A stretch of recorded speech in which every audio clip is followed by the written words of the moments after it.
Welcome to our podcast and our chat and interview discussion today. We at CIBA are very thrilled and excited to have with us Dr. Daan Steenkamp. He is the CEO of Codera Analytics. And we're just going to dive into a very relevant and a timely topic that's really taking a lot of time up in our accounting environment today, which is the rising importance of intangible assets in South Africa's economy. But before that, we do that, I would just like to introduce our guest with you guys today. Like I said, we've got Dr. Daan Steenkamp, which is an economist and the CEO at Codera Analytics. And Dr. Daan has got a lot of great experience and background. He's currently the CEO at Codera, and before that, he's spent some time at the South African Reserve Bank, where he was also a research fellow and a lead economist. And before that, he spent quite a long time in New Zealand. Daan, thank you very, very much for joining us here at the CIBA team today. We're really excited to talking and discussing this topic with you today. So, audience, what happened is a while ago in February and August, Codera shared some great insights, which highlighted some critical points around intangible assets. And basically, what it focused on was that in the advanced economies, intangible assets like our software, data, intellectual property, and even when we look at brands, have seen substantial growth and are playing a very significant and massive role in boosting productivity worldwide. However, in South Africa, the share of the intangible capital has stagnated at levels which we saw back in 2005. So in South Africa, we are not seeing this growth and this investment in the rest of the world. So looking at this, naturally, it raises some important questions around how these intangible assets are measured, how they are valued in our economy, how they're accounted for in our business, and why investment in these assets aren't growing as rapidly as in major economies. So, specifically, when we look while software is gaining recognition as a very valuable asset, if we look at data, despite its potential, it still represents a very small portion of South Africa's intangible assets. So, this is showing us that organizations, firms, practices might not be fully capitalizing on this strategic value that data can offer a business. So, if we look at this background and taking these points in mind, we'll be discussing the implications of this underinvestment in intangible assets for productivity growth and long term economic development, specifically in South Africa, but also in the world economy, and how businesses and policymakers can address this gap. So, Dawn, I don't know if you want to give us maybe a little bit of background on just what I've shared, what we have seen from Codera and the great work that you guys are doing, and why you believe we've got this big difference between South Africa's intangible asset value and other countries. Are we not investing in these intangibles, or are we not treating them right when we look at a recognition and a pure accounting point of view? Is there such a big difference between US GAAP and IFRS, or are we just a little bit too conservative in South Africa? So I would love to hear your insights on this. Hi, Leana. Lovely to be with you, and thank you for the opportunity to be here and for that generous introduction. So I'd like to start by saying I'm an economist. I'm not an accountant, and so your listeners will almost certainly know a lot more about the accounting treatment of intangible assets than I do. But I hope to give you a macro perspective on what developments in industry and economy-wide treatment of intangible assets means for South Africa as a whole and for the long-term outlook of the economy. So as you mentioned, maybe I should start by just defining what intangible assets are. Intangible assets are things that create value for firms that are not physical. So these are things like software or data, other forms of intellectual property, or brand value. Now, what we've observed internationally is in major fast-growing economies, the proportion of intangible assets to tangible assets has been rising, and investment in intangible assets has been rising a lot. There's a lot of work that shows that intangible assets are incredibly important for productivity growth. And so the fact that, as you've mentioned, we haven't seen the same kind of growth in intangible assets in South Africa, it is worrying. If you if you think about productivity, because productivity over the long term is the major driver of improvements in welfare in an economy. So what we've seen over the last 2 decades is that South African corporates are investing in software. So we've seen growth in the software component in intangible assets, but we haven't seen anything like the growth in investments in data or other forms of intellectual property that you see in more advanced, fast-growing economies. So, for example, if you were to look at patent filings or trademarks in South Africa on a per capita basis or compared to the size of the economy, we're actually meaningfully down in terms of patent filings from domestic filers in South Africa. And there's been very little observed investment in data at a macro level. So even if we abstract from what individual corporates do in terms of how they treat, from an accounting perspective, the expenditures that they have made. So we see it in the software, but we don't see it in the other components of intangible assets. And so the question is why? Why are South African corporates not accumulating intellectual property and investing in data to the same extent as we observe in major economies? And I guess that's what we're going to get into today. Absolutely. Thank you so much for that background, Dawn. That is very, very interesting. So basically, what you're saying is we are investing, but we're only investing in a portion of the available, if I can call it available intangible assets. If you said that there was a very much downturn on the patent registrations and filings and trademarks in South Africa, do you believe something on the regulations in our country have got an impact on it? Is it easier for South Africans to register these patents and trademarks in other countries, or their data and secure it there? Do you believe that I don't want to call it the trust in our economy, but does that have an impact? So I think there are lots of different reasons why we don't see the same investment in intangible assets in South Africa to other economies. One is accounting treatment. So at an individual firm level, whether you want to treat expenditure on things like data and software, if you want to capitalize that, depends very much on whether there can be shown to be commercial substance in the research and development, for example, that's taken place. And there's a lot of subjectivity in the accounting treatment of intangibles. And so as a result, some of it can just reflect the extent to which in South Africa there is a different accounting treatment to other countries at a firm level. But at a macro level, it is very concerning that we don't see investment in intangibles. So the question is, why at a macro level don't we see it? So there are a couple of important macro reasons. The first is that all the standard economic things that affect incentives to invest would affect these things. So, for example, any regulatory constraints that discourage investment, the things that make it hard to run a tech startup in South Africa, that discourage the development of a tech sector in South Africa,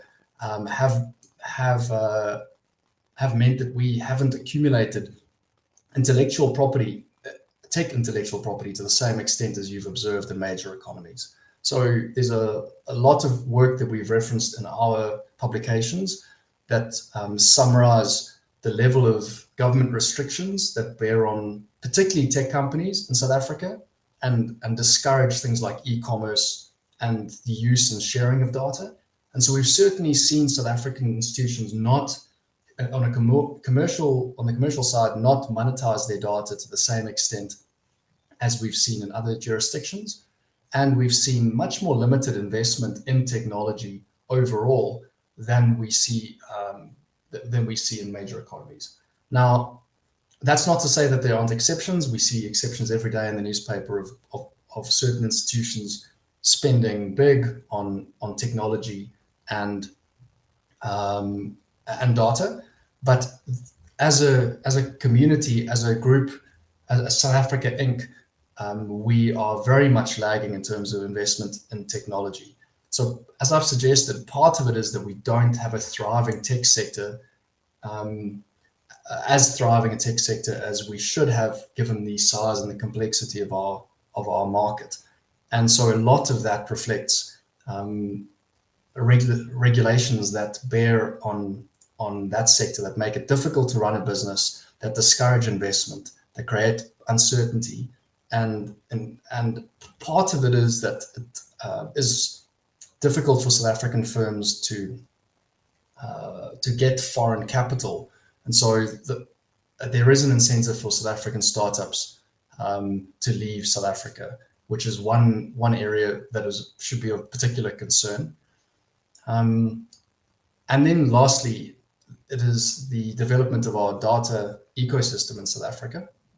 So we, as we've shown in our work, South Africa is starting to fall behind even our peer African economies in terms of the regulations that promote the development of data marketplaces, promote both public and private use and reuse of data, and the incentivize the creation of data products that create value not just for consumers but also for corporates. And so there is a complex set of factors that are influencing the way that individual corporates treat their investments, and also the value that they are gaining from those expenditures. And as a collective, we are just not seeing the same kind of investment in technology that we need to see our productivity and welfare improve over the long term.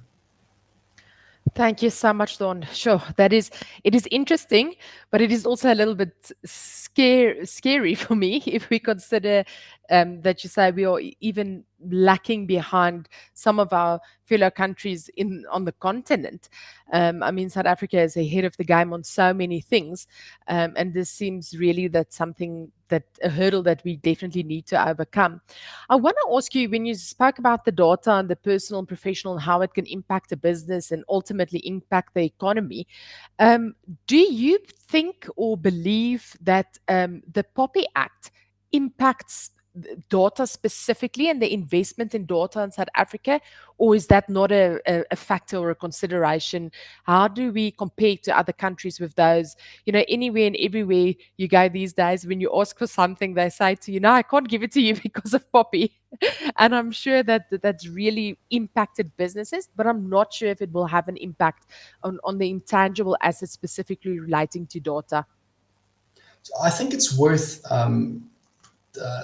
placing the protection of the rights of data citizens opposite the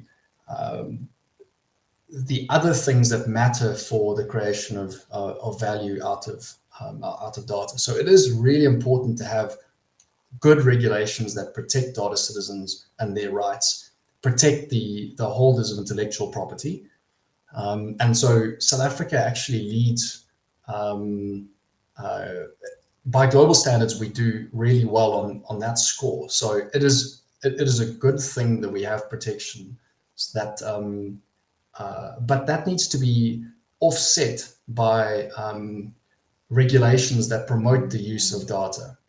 So while you want protections, you want to have governance arrangements that not only protect data citizens, but also enable the sharing of data in the public domain. So, think of government data, but also sharing of data between corporates, so that data can be a source of value, can promote the development of a fintech industry that creates products that serve consumers, that solve new business problems, create efficiencies.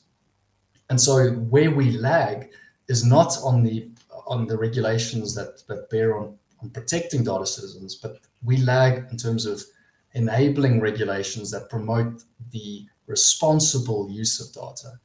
And so if you compare South Africa to other countries, there's a big survey of over 100 countries called the Global Data Barometer.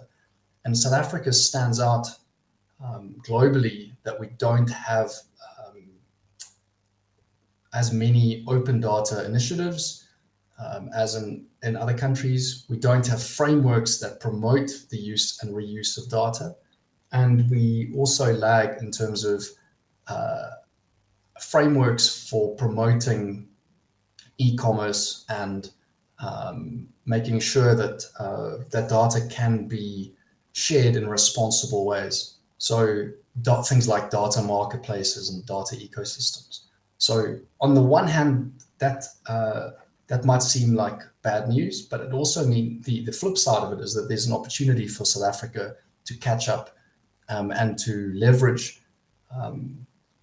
the amazing data that is available in South Africa and our advanced infrastructure to get more value out of the data that is available in South Africa, and hopefully as our industry learns about how to implement new technologies and create value, the use cases that emerge will help demonstrate that investments in new disruptive technologies can add value to institutions, and so promote more further investment to help South Africa join the fourth industrial revolution. Great. So there is hope, which is always good to hear. Daan, we've got quite an amazing group of CFO Club members, which is part of the CFO Club, and I know a lot of them would like to know if we are able to get through this red tape and get through the investment hurdles that we have, and we can get it right in valuing and accounting and recognize these intangible assets, and specifically, like you're saying, the data, the intellectual property, your patents, trademarks, which is very much lower than the rest of the world. What would this mean for our economy? How will that impact and stimulate our economy? So if South Africa was in this intangible asset value recognition investment more on par with the rest of the world, how would that impact our economy, our businesses? I think from a strategic point of view, that could be quite interesting for our CFOs to know how that could impact the economy and ultimately their businesses. So, Leana, there's a lot of economic research that shows that investment in intangibles is highly correlated at firm level with productivity and growth at a firm level. And what's interesting is this is true regardless of sector. So companies that invest more in intangibles tend to be companies that are growing more. There are, of course, differences between sectors, and so more knowledge-intensive sectors, that tends to be even truer. So, you think of things like financial services or telecommunications, and those kinds of industries, that is even more important, that companies internationally in large economies use investments in intangibles to produce competitive advantages. So that's easier said than done. So there's a lot that has to be done to make sure that research and development that's done is utilized effectively, that disruptive technologies are implemented, and that a company has the ability to change the way that it does things. But we see examples of that already. We see companies begin to monetize their data or leverage their proprietary data for things like real-time analytics to understand their consumers or understand what's happening in the economy. So that there is at a firm level internationally a lot of evidence that that the star performing firms are the ones that invest in tangible assets. Now, of course, in South Africa, as I've suggested, there are lots of reasons why South African corporates have underinvested historically. But as I'm trying to argue, there is an opportunity for South African companies to benefit from emerging new disruptive technologies and also embrace things like automation, reduce their costs, and as a community, we are learning how to think about how to measure the return on investment of investments in data and things like that. So it's really important that as a community, we share the successes that we have at individual institutional level to promote that we do more of this. Then there's also, as I've suggested, the fact that we need a thriving tech sector. And I think this is has been an engine of growth in Europe and in the US. And we need South African tech companies to champion the use and creation of value from data. So I think there is there's a lot there. So I should probably stop at that point. But I think this creates lots of opportunities. But I think there has certainly been some disappointment across industries with investments in data, perhaps not leading to the kinds of returns that have been expected. But I think that that is part of a learning process where companies have to think about how you embrace technologies and get them implemented in your context in a way that realizes tangible value. Great. Right. Thank you so much, Dawn. Sure.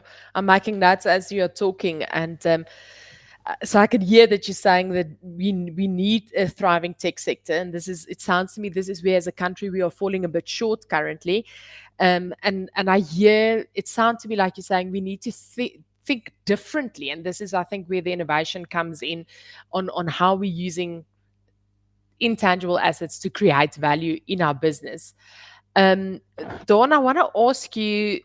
I would like to get back to this on how is it how must you practically do it. So, how does a CEO, a CFO, a COO in a business wake up and say, right, I want to embrace this. I want to be the forefront in South Africa on helping us growing this intangible asset base. But how do you practically do it? But before I get to that, I want to ask you. There's the old age debate when you talk about intangible assets, and we've spoken about software and data and intellectual property, patents and trademarks, and those are, I don't want to call it easy intangible assets, but it's the ones we know. And there's this debate in amongst professions about the value of your human capital. Do you believe that human capital is part of an intangible asset for a business? I'll give an example to you. I was having a discussion with somebody that has quite a big professional practice, and they said to me that they recognize the employees' value on their balance sheet. And I said to them, no, but you can't do it. This is people. And if you look at the accounting rules, you can't do it. And it was quite an interesting debate to have, because this person's argument was he's investing in his human capital by training and developing, innovation, growth. So where do you think human capital fits into this intangible assets? Is there a place for it? Not really. Is it more like, I don't want to call it your traditional, because technology changes every day, but is it more your traditional intangible assets like your data and your patents and your trademarks? What is your feel about this statement? Well, perhaps to be a bit provocative, perhaps this is an area where economists are a little bit ahead of accountants in terms of thinking about the value of different forms of capital. So economists use things that are called production functions to measure productivity, amongst other things. And it's right.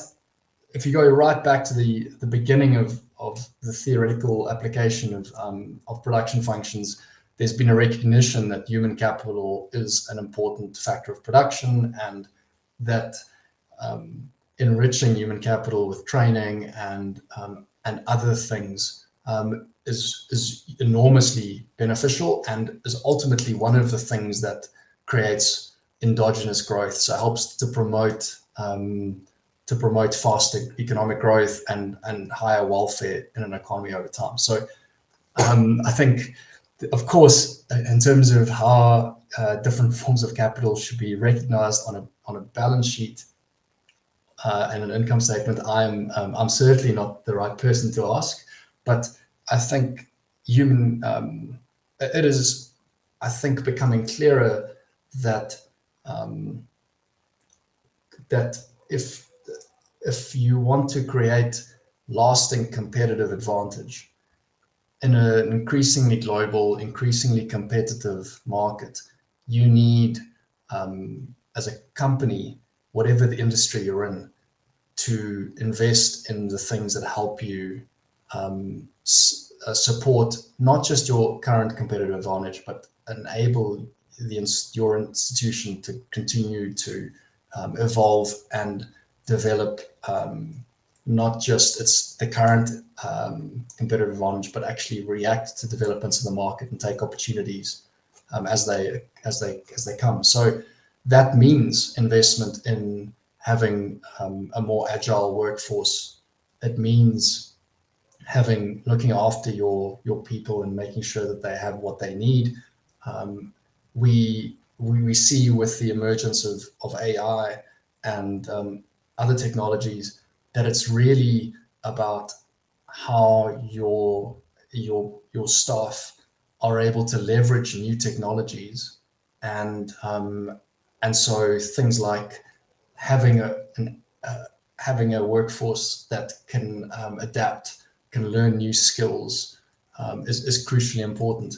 How you recognize such expenditures and how you accumulate them into assets, I'm certainly not the right person to ask, but I think it's a very important question, because ultimately at a C-suite level, corporates need to be able to consider whether they should put money into different human capital, HR initiatives, or whether they should invest in data, whether they should invest in other tangible assets.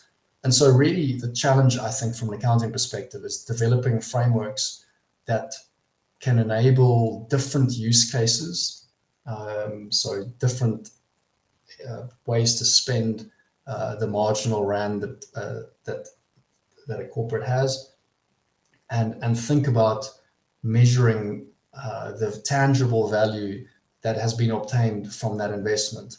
So it's much more complicated than the oversimplification of things into different buckets. I think for me, it's really about how do you develop a data strategy at an enterprise level that can enable the C-suite to distinguish between different use cases, measure the returns to different expenditures over time, understand the link between those use cases and the strategic direction of the company. And so there's, I think, a lot of overlap in the industries that we work in. We work in the delivery of use cases. That's what Codera does.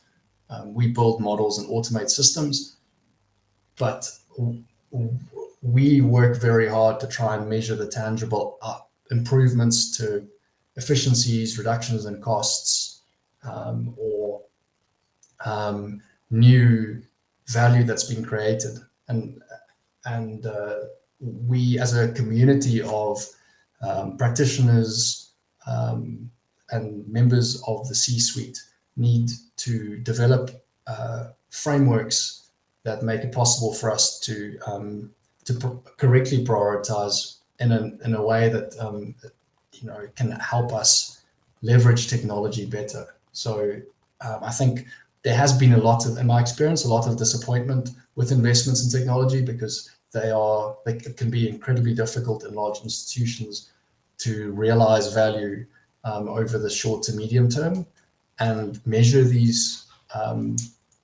concepts. So I think for me, that's where I would land, is that it's not about just about labels. It's really about getting into the nitty gritty of how do you measure outcomes from expenditure, and how do you represent that accurately in your financials, and communicate that to the C-suite in a way that can help promote good strategy.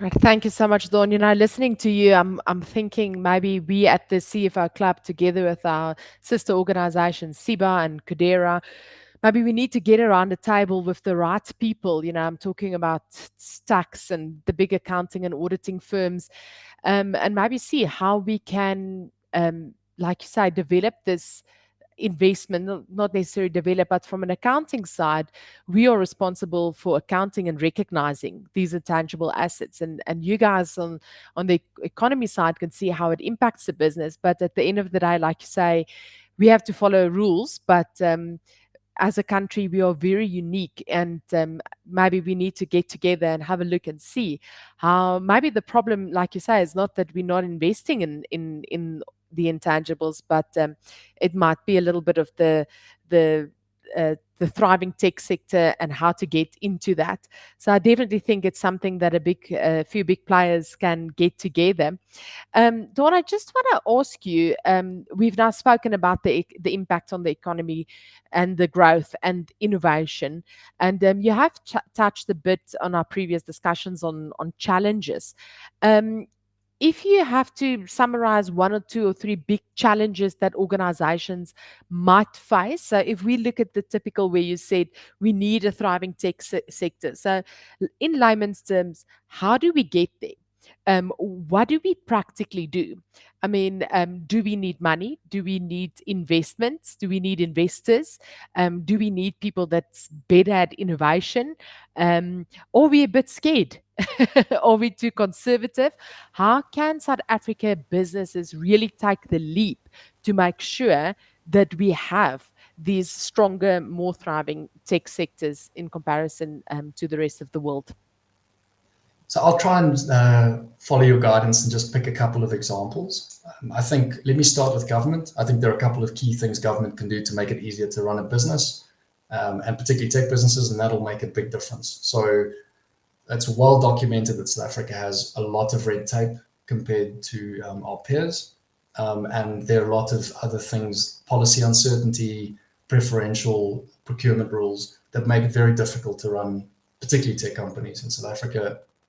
Then there's things I think that industry can do.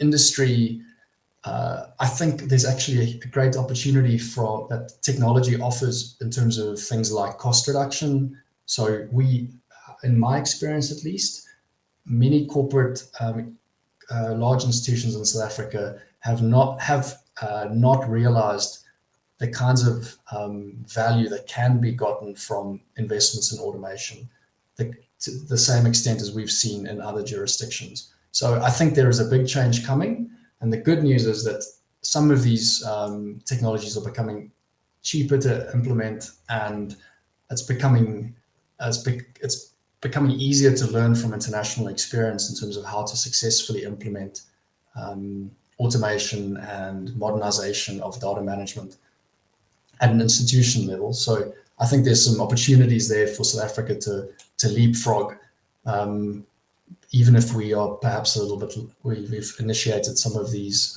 processes a little bit later than other jurisdictions.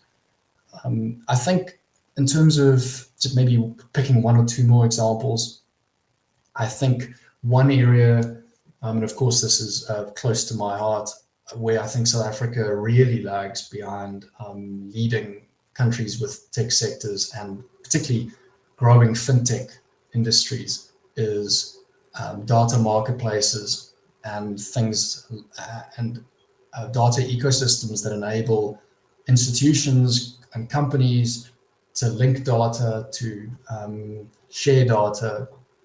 And this is incredibly important um, for us to have frameworks for us to do this both in a responsible way, in a governed way, but also in a way that can realize tangible returns, so that when your members who are CFOs need to account for investments, they can show as line items in financial statements that there have been tangible returns from expenditures on data systems and the data products that you build using your data. So I think we need more successful use cases in South Africa. We need more companies that trumpet the success that they've had in modernizing, in leveraging big data to improve their competitiveness and create new products that serve consumers. To not only allay concerns over the sharing and use of data, but also just to demonstrate so that we can have histories of the kinds of returns on investment of different types of use cases. And I think that will ultimately help COOs, CIOs, CDOs, CFOs with their decision making around what to prioritize and how, as an institution, react to a shifting landscape. So I think there are a couple of examples there, but you can we've written extensively on this in several posts for anyone that's interested. Thank you so much, Dawn. I just want you to share with our listeners, just in summarized, what does Codera do? Like I said, we are following you guys, and that is what prompts us to have this interview, because it's just such great data that you guys share now that we're talking about data, statistics and informations. But if you can maybe just share with our listeners what you guys do, what you set out to achieve, because I would love for our listeners, I believe it's a great LinkedIn page to follow, and on your website and your posts. Thank you, Leana. So my summary would be that we're a bunch of economists that are doing data science and software development. So we are passionate about making more data publicly available. And so we, on the one hand, we make it easy to use complex public domain data. And so we see ourselves as being part of the movement to democratize data in South Africa. And what we do for our clients is we help them combine their proprietary data with public domain data. And we help them understand what the implications are for what is happening in their industry, the kinds of opportunities that creates. And as a result, we produce tools that help them think about strategy and how to either react to threats or create or react to new opportunities in the market. So we produce forecasts and systems for automation of analytics in a corporate context. And I think what separates us from others is that we do everything ourselves. So we code models up, we build things ourselves, and so we take pride in using leading edge frameworks to answer questions around how the economy is affecting your firm, what the opportunities are in future, and how different actions might affect outcomes. So that, in a nutshell, is what we do. And so we have a public-facing side where we make a lot of free tools available, and we try and promote the use of public domain data. And then we also work with clients to help them harness their data and automate their systems. Thank you so much. I've just signed up for your newsletter. so that I can make sure I don't miss anything that you guys share. Dawn, thank you so much for spending today with us. But before we let you go, I just want to ask you if there's any book that you can recommend our listeners that is a must read. Everyone has always got that one book that you say, you have to read this. This is really going to help you in your business or in your life and in your successes. What is that book you would recommend to our listeners? So you must forgive me because I come from a research background. And so I think what I would recommend is basically a textbook that has up-to-date summaries of examples of firm level information on intangible, the investments in intangibles, and the firm level evidence from lots of different countries in terms of the impacts in sectors and in economies more generally. So the book's name is Intangible Assets, Productivity and Economic Growth by Bloch et al. But it's not the kind of book you're going to find on a bookshelf. You're going to have to go to a university library to get it. But I think it's a useful reference for anyone that's interested in a collection of all of the academic work on this topic and what the implications are for a whole economy. So that's what I'd recommend. Great. Thank you so much, Dawn. Thanks from the CFO Club group. We would just want to say thank you so much for spending time with us today. I know you guys have got a lot to do and a lot on your plate, and we really appreciate the insights you shared with our listeners. And I'm sure that I'm hoping from here a lot of CFOs, CEOs, and the leaders and the innovators are going to sit up and say, like you said, Dawn, there is an opportunity. The opportunity exists in South Africa. We just need to grab it and make it happen. Listeners, thank you so much for joining in today and joining us for this podcast. Be on the lookout for our next podcast coming up, and wishing you all a great day further. Thank you so much. Thanks, Leana. You have done the work. You have earned the title. Now get the designation. CIBA's most sought after CFO SA designation gives you the credibility and objective recognition of the 34 competencies that you have mastered on your route to becoming a CFO. CIBA's most sought after CFO designation gave me the credibility and objective recognition of the 34 competencies that I have mastered on my route, grounded in an internationally recognized competency framework requiring knowledge and experience in strategy, operations, and finance. Being part of the CFO Club Africa opens you up to a network of CFOs. The CFO SA designation is relevant to you if you have experience in performing various finance executive functions within the finance department. Being part of this elite group of modern CFOs helps you grow alongside your peers in a valuable source of advice on leadership challenges. If you are looking to demonstrate your leadership abilities to the future employers, then this designation is for you. Apply now. It's time to step it up. Become a finance leader and get recognized as a CFO. This is your CIBA.